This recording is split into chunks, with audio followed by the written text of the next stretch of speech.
Well, the Hamas militant group says 7 more hostages were killed in Gaza as a result of the Israeli bombardment. The Al-Qassam brigades claimed that the number of hostages killed due to Israel's military operations in Gaza has now exceeded 70. The Israeli side has not reacted on the matter so far.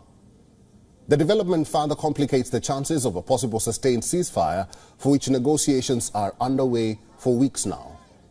Hamas took over 253 hostages during the October 7th attack on Israel that killed over 1,200 people.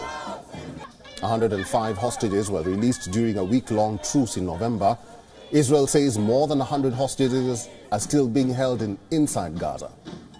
A possible truce could see the release of remaining hostages and a sustained ceasefire of 40 days. Efforts are on to clinch a deal before the holy Muslim month of Ramadan begins on March 10th. However, there are fears that the announcement of the hostages' death, coupled with the deaths of at least 112 people during a Gaza aid delivery on Thursday, could hamper ceasefire talks. U.S. President Joe Biden says they are working hard to forge a deal, but that's not there yet.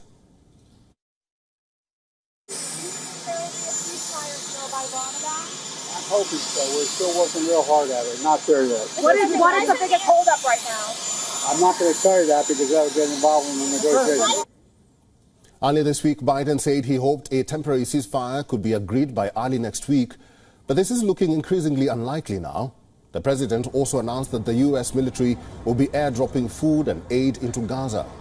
The U.S. announcement comes one day after Jordanian Air Force pilots dropped 33 tons of medical supplies and food into Gaza. Biden also announced setting up a maritime corridor for delivering more aid into Gaza. But the 81-year-old president mixed up Gaza with Ukraine while making the announcements. And we need to do more, and the United States will do more. In the coming days, we're going to join with our friends in Jordan and others in providing airdrops of additional food and supplies into Ukraine, and seek to continue to open up other avenues into Ukraine, including the possibility of a marine corridor to deliver large amounts of humanitarian assistance. And for more on this development, our correspondent Susan Teherani has sent us this report from New York.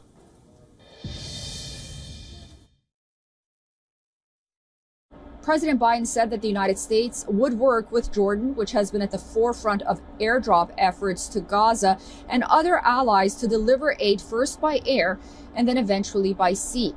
John Kirby, a senior National Security Council official, said that the first airdrop aid would focus on food, followed by water and medicine. A U.S. official said that the Air Force plans to drop about 50,000 meal rations. The Biden administration had been considering airdrops for some time, but so far had not done so because of the logistical challenges of dropping aid in a dense war zone.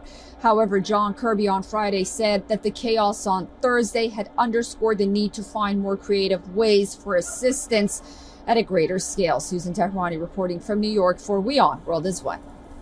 For all the latest news, download the WION app and subscribe to our YouTube channel.